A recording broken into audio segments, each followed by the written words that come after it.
কে তুমি? আমার পৃথিবীর মধ্যে আমার এত আদরের সন্তান, আমার সন্তান তো আমার কাছে আসলো না। আমার এত বন্ধু ছিল, আমার এত আপন লোক ছিল পৃথিবীর মধ্যে, কিন্তু আজকে কেউ আমার সাথে আসলো না। কে গো তুমি? তুমি আমার কবরে কিভাবে আসলাই, কেন আসলাই? কোরআন তখন শুনে ডাক দিয়ে বলবি, হ্যাঁ বন্ধু, টেনশন করার কোনো কারণ নাই, টেনশন করো না। তুমি মনে করেছো আমি দুনিয়ার কোনো সাধারণ পাখি, আমি কোনো দুনিয়ার সাধারণ পাখি না, আমি মহান আল্লাহর কালাম, পাখির সুরত ধরে তোমার কবরে হাজির হয়ে গেছি। এবার এই মানুষ বলবি, তুমি কি পারবে এই কবরের মধ্যে যদি আযাব হয়, আযাবকে তুমি সামাল দিতে পারবে? এই আযাব থেকে বিরত রাখতে পারবে নি? এই কোরআন তখন সময় আপনার মহব্বত, আপনার ভালোবাসা থাকার কারণে কোরআন বলবে, হে বন্ধু, পৃথিবীর মধ্যে থাকা অবস্থায় তুমি রাত্রিবেলা না ঘুমাইয়া আমার কোরআন তেলাওয়াত করেছো, তোমার জিহ্বা দিয়ে নেড়ে নেড়ে আমাকে তেলাওয়াত করেছো। ও বন্ধু, আজকে টেনশন করার কোনো কারণ নাই। যতক্ষণ পর্যন্ত তোমার কবর জান্নাতের বাগান না হবে, ততক্ষণ পর্যন্ত আমি কোরআন তোমার সঙ্গে ছাড়ব না।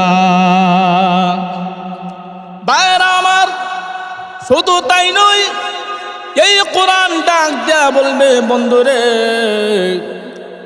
শুধু কবর নয়, হাসরে মিজানে ফুলসিরাতে, এমনকি যতক্ষণ পর্যন্ত জান্নাতের পায়সালা না হবে, ততক্ষণ পর্যন্ত আমি কোরআন তোমার সঙ্গে ছাড়ব না। তোমাকে জান্নাতে পৌঁছে দিয়ে আমি সেখান থেকে সরব। সুবহানাল্লাহ।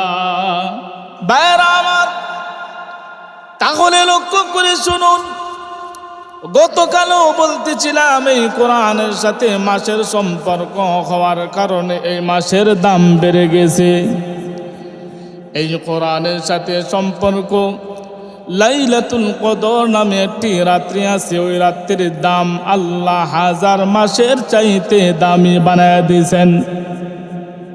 এর তো ইজ্জতের তো সম্মান কেন আল্লাহ বাড়ায় দিলেন? আল্লাহ বলেন, আমার কোরআনের সাথে সম্পর্ক হওয়ার কারণে আমি মহান আল্লাহ লাইলাতুল কদরের দামও বাড়াইয়া দিয়েছি। এই কোরআনের সাথে যদি আপনি আমার সম্পর্ক হয়, এই কোরআনের সাথে যদি আপনি আমার ভালোবাসা হয়, কারণ আমরা এই পৃথিবীর মধ্যে একদিন থাকবো না, এই পৃথিবী থেকে আমাদেরকে চলে যেতে হবে। একটা ঘাঁটি আছে কবর, কবর নামক সেই ঘাঁটি আছে। ওই কবর নামক ঘাঁটির মধ্যে প্রথম আমার ঘাঁটি এই কবর। এই কবরের মধ্যে আপনি আমাকে যেতে হবে। এই কবরে যখন আমি যাব, এই পৃথিবীর মধ্যে আমার ভালোবাসার বহু মানুষ ছিল, ভালোবাসার বন্ধু ছিল, আমার ভালোবাসার বহু মানুষ ছিল, কিন্তু ওই মানুষ সকল কবর পর্যন্ত যাবে, কবর পর্যন্ত আমাকে নিয়ে যাবে, কিন্তু কবরের ভিতরে কেউ আমার সাথে আর সঙ্গী হবে না। কথা বলেন ঠিক কিনা? আপনি যদি কোরআনের সাথে সম্পর্ক করেন, কোরআনের সাথে ভালোবাসা করেন, কোরআনের সাথে যদি আপনার নিসবত হয়, আপনি যখন কবরে যাবেন, কবরে যাওয়ার সাথে সাথে কোরআন আপনার কবরের মধ্যে, আপনার কবরের মাঝে গিয়ে উপস্থিত হয়ে যাবে পাখির সুরত ধরে। যখন আপনার আত্মীয় স্বজন, আপনার এত আদরের সন্তান, যেই সন্তানের জন্য আপনি দেশের মাটি ছেড়ে দিয়ে, জন্মভূমি ছেড়ে দিয়ে বিভিন্ন দেশে আপনি চলে গেছেন একমাত্র ইনকাম করার জন্য, টাকা পয়সার জন্য, উদ্দেশ্য একটাই, আমার সন্তান ভালো থাকবে, আমার সন্তান ভালো খাবে, আমার বিবি ভালো খাবে, ভালো থাকবে। এই উদ্দেশ্য নিয়ে আপনি আপনার জন্মভূমি ছেড়ে দিয়ে বহু দূরে আপনি বিদেশের মাটিতে চলে যান। কিন্তু আপনি যখন মৃত্যুবরণ করবেন, মৃত্যুবরণ করার সাথে সাথে আপনার সাথে তাদের সম্পর্ক বিচ্ছিন্ন হয়ে যাবে। কথা বলেন ঠিক কিনা? আপনার যে সন্তান আপনাকে বাবা বলে ডাকতো, আর বাবা বলে তখন সময় পরিচয় হবে না, বলবে লাশ। আপনার পরিচয় বিলীন হয়ে যাবে। আপনাকে যখন কাফন দাফন দেওয়া হবে, কাফন দাফন যখন কমপ্লিট হয়ে যাবে, কাফন দাফন কমপ্লিট হওয়ার পর আপনাকে যখন কবরের মধ্যে নিয়ে যাবে, কবরের মধ্যে রাখার পরে আপনাকে যখন বাঁশ দিয়ে আপনাকে যখন একবারে কবরের মধ্যে মাটি চাপা যখন দিয়ে দিবে, তখন সময় আপনার সন্তান কবরের ভিতরে আর থাকবে না। হয়তো কবরের ভিতরে আপনাকে নিয়ে শয়া দিবে।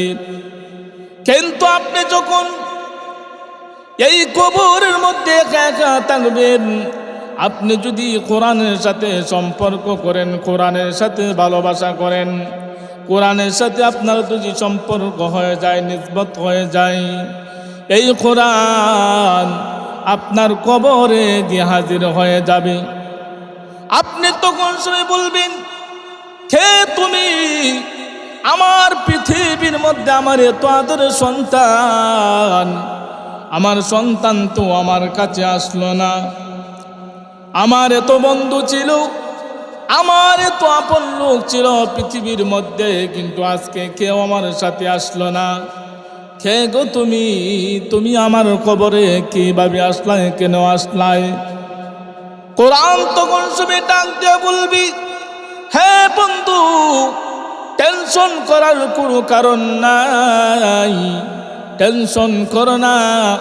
তুমি মনে করেছো আমি দুনিয়ার কোনো সাধারণ পাখি, আমি কোনো দুনিয়ার সাধারণ পাখি না, আমি মহান আল্লাহর কালাম, পাখির সুরত ধরে তোমার কবরে হাজির হয়ে গেছি। এবার এই মানুষ বলবি, তুমি কি পারবে এই কবরের মধ্যে যদি আযাব হয়, আযাবকে তুমি সামাল দিতে পারবে? এই আযাব থেকে বিরত রাখতে পারবে নি? এই কোরআন তখন সময় আপনার মোহাব্বত, আপনার ভালোবাসা থাকার কারণে কোরআন বলবে, হে বন্ধু, পৃথিবীর মধ্যে থাকা অবস্থায় তুমি রাত্রিবেলা না ঘুমাইয়া আমার কোরআন তেলাওয়াত করেছো, তোমার জিহ্বা দিয়ে নেড়ে নেড়ে আমাকে তেলাওয়াত করেছো। ও বন্ধু, আজকে টেনশন করার কোনো কারণ নাই। যতক্ষণ পর্যন্ত তোমার কবর জান্নাতের বাগান না হবে, ততক্ষণ পর্যন্ত আমি কোরআন তোমার সঙ্গে ছাড়ব না। ভাইরা আমার, শুধু তাই নয়, এই কোরআন ডাক দেয়া বলবে, বন্ধুরে, শুধু কবর নয়, হাসরে, মিজানে, ফুলসিরাতে, এমনকি যতক্ষণ পর্যন্ত জান্নাতের পায়সালা না হবে, ততক্ষণ পর্যন্ত আমি কোরআন তোমার সঙ্গে ছাড়ব না। তোমাকে জান্নাতে পৌঁছে দিয়ে আমি সেখান থেকে সরব। সুবহানাল্লাহ। তাহলে কোরআনের সাথে সম্পর্ক আপনি আমার রাখতে হবে। এই কোরআন নাজিলের মাস অনেক দামি মাস, অনেক সম্মানী মাস। ওই মাসকে এক নম্বরে সম্মান দিতে হবে কোরআনের মাধ্যমে, কারণ কোরআনের মাধ্যমে এই মাসের দাম, এই মাসের ইজ্জত বেড়ে গেছে। কোরআনের সাথে আপনার সম্পর্ক, কোরআন তেলাওয়াত করবেন, কোরআনের সাথে সম্পর্ক রাখবেন, এই মাসের দাম যেমনি ভাবে বেড়ে গেছে, ঠিক তেমনি ভাবে আপনার দাম মহান আল্লাহ বাড়ায় দিবেন। দেখেন এই কোরআন কোরআনের সাথে তার সম্পর্ক হয়ে গেছে, তার দাম বেড়ে গেছে। সাধারণ একটা কাপড়, মার্কিন কাপড়, যেই কাপড় মানুষ মৃত্যুর সময় মানুষ কাপন পরিধানের জন্য কিনে, মার্কিন কাপড়, মার্কিন কাপড় বেশি দাম না, 40 টাকা গজ, 42 টাকা, 45 টাকা গজ। এক বেটার মারা গেছে পরে, মানুষটা বেশি বড় না আর কি, পরে কাপন দাপন করার পরে কিছু কাপড় অবশিষ্ট রয়ে গেছে। এখন মানুষে কয় তোর দাদা যে কাপন পরিধান করছে, এখন তোর দাদারে কাপন দেওয়ার পরে কিছু কাপড় রয়েছে, ওই কাপড় দিয়া তুই একটা পাঞ্জাবি বানাইলা। ইয়ে কই বাবা গো, আমার দাদারে কই বরে নিয়ে এই কাপড় দিয়া পেঁচাইয়া রাখছে, আমি যদি এটা দিতে আমিও মরে যাবো গা। এখন আরেকজনে এক কাজ করতে হইলে, তুই তো মারতে সাত পরস, একটা কোরআন শরীফের গিলাপ বানাইলা। হ্যাঁ হ্যাঁ, এই কথা ভালোই কইছেন। তারপরে ওই কাপড় দিয়ে একটা গিলাফ বানাইছে।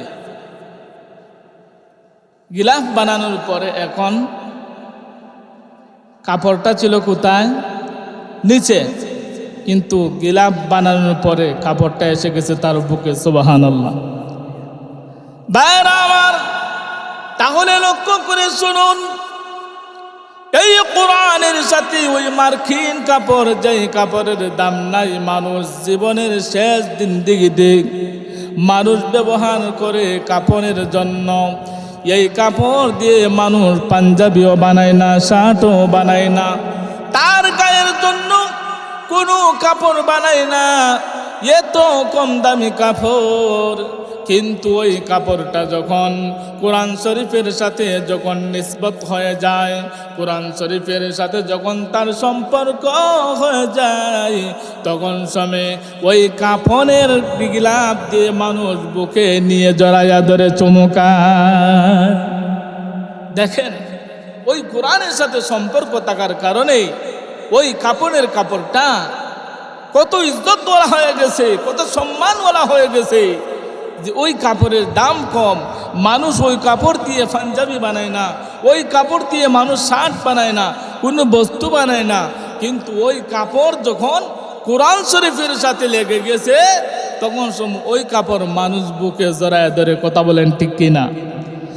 ভাইরা আমার, শুধু তাই নয়, আপনার ঘরের মধ্যে বিভিন্ন মানুষ, অনেক মানুষের ঘরের মধ্যে দামি দামি কাঠ আছে, বক্স কাঠ, পালং, দাম হলো 50,000, 60,000, 70,000 টাকা।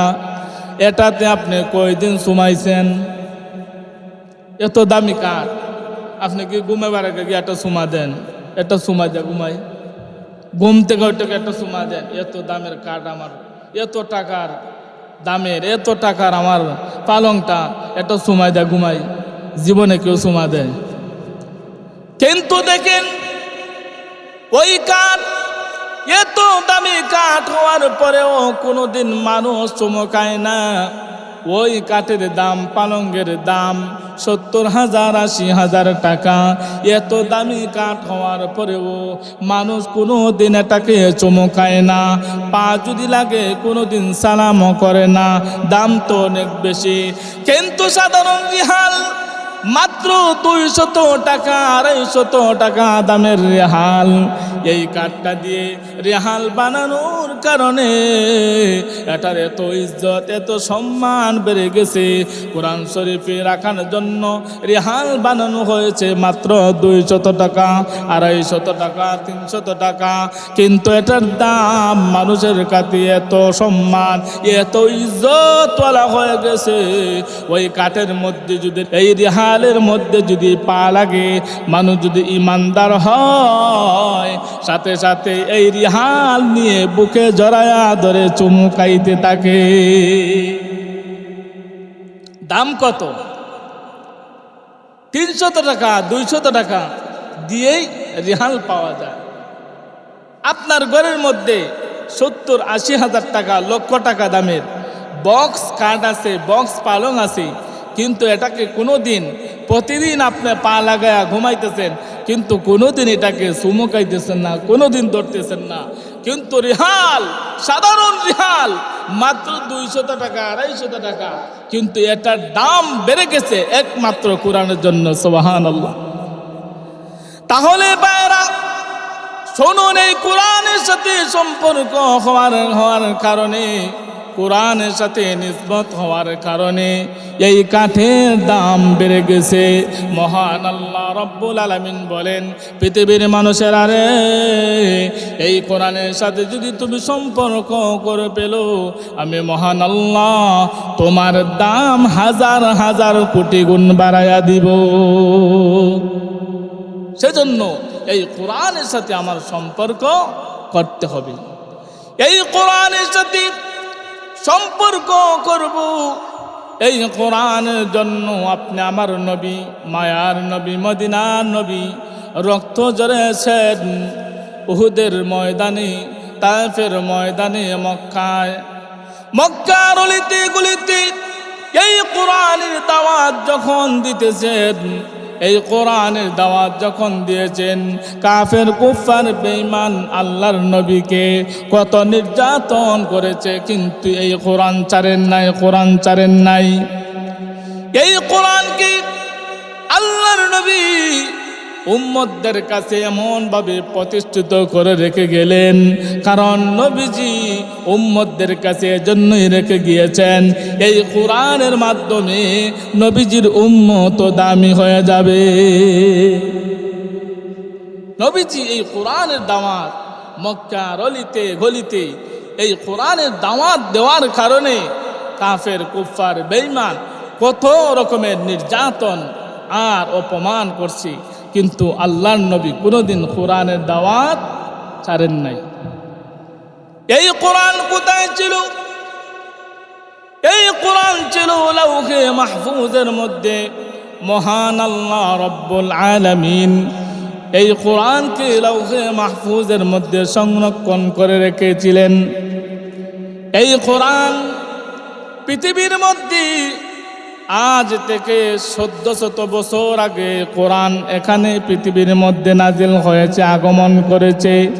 এই কোরআনকে নিবানোর জন্য, কোরআনকে মুছে ফেলার জন্য কত কাফের কুফার বেঈমান নাস্তিক মুরতাদেরা চেষ্টা করেছে, আজও পর্যন্ত কোরআনের একটা নক্তাও মুছে ফেলতে পারে নাই, পারবেও না কোনোদিন। কারণ এটা জিম্মাদার কে? আরো জোরে কোন কে? এটার সুইচ কার কাছে? আল্লাহর কাছে এটার সুইচ। এক বিয়াই আইসে, বিয়ার বাড়ি বেড়াইতো, আইসে পরে বিয়াই সারাদিন খাবার দাবার খাওয়াইয়া পরে বিয়াইরে একটা রুমে দিছে, আর রুমের মধ্যে ওই যে এরকম লাইট জ্বালানো অবস্থায় বলে গেছে, বিয়াই এখন তো ঘুমাইবেন, তাহলে আমি জায়গা, আমি গরো জায়গা, আপনি ঘুমান। কোন বিয়াই বেচারা আইছে, আসার পরও একটু সরল মানুষ আর কি, এই লাইট কিভাবে লিবাইব, বেটা মোমবাতি আগরবাতি এগুলা ফুদা লিবাইতো।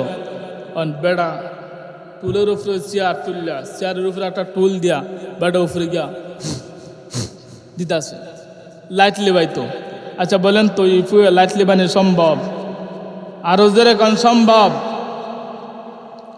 এই অবস্থায় কতক্ষণ পরে ওই বিয়াই তখন সময় সকালে আইসা দেখে বিয়াই ঘুমাইছে না। বিয়ার কি অবস্থা? এমনি বসে আছে। বলতেছে, বিয়াই কি হলো, ঘুমালেন না? বিয়াই কি একটা বাতি জ্বালা গেলেন, জীবনে লেমের বাতি, আগুন, মোমবাতি, আগরবাতি কত কিছু বন্ধ করলাম, ফুইদা লিবাইলাম, এই বাতি ডাসকে লিবাইতে পারলাম না। ওই বিয়াই এটা হেই বাতি না, এটার একটা সুইচ আছে। এটার কি আছে? আর ওজোর এখন এটা একটা সুইচ আছে, এই সুইচের মধ্যে অন আর অফ আছে। আপনি যদি অফ দেন তাহলে এটা বন্ধ হবে, আর যদি অন করেন তাহলে এটা আরো জোরে এখন। ঠিক তেমনিভাবে কোরআনের সুইচ কার কাছে? আরো জোরে এখন। ইন্না নাহনু نزلنا الذكر وإنا له لحافظون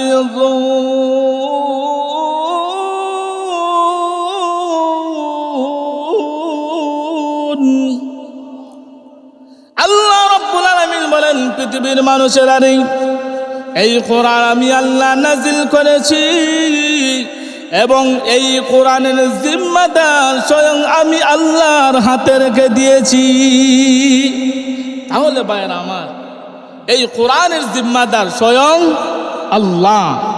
সেজন্য এই কোরআনের সাথে যাদের নিসবত হবে, কোরআনের সাথে যাদের ভালোবাসা হবে, কোরআনের সাথে যাদের সম্পর্ক হবে, তাদের দাম বাড়ায় দিবেন কে? আর ওদের এখন দাম বাড়ায় দিবেন কে? এই কোরআনের মাস, কোরআনের মাসে আমরা একটা সুযোগ পাইছি, আমরা ইচ্ছা করলে এরকম মাহফিল করতে পারবো।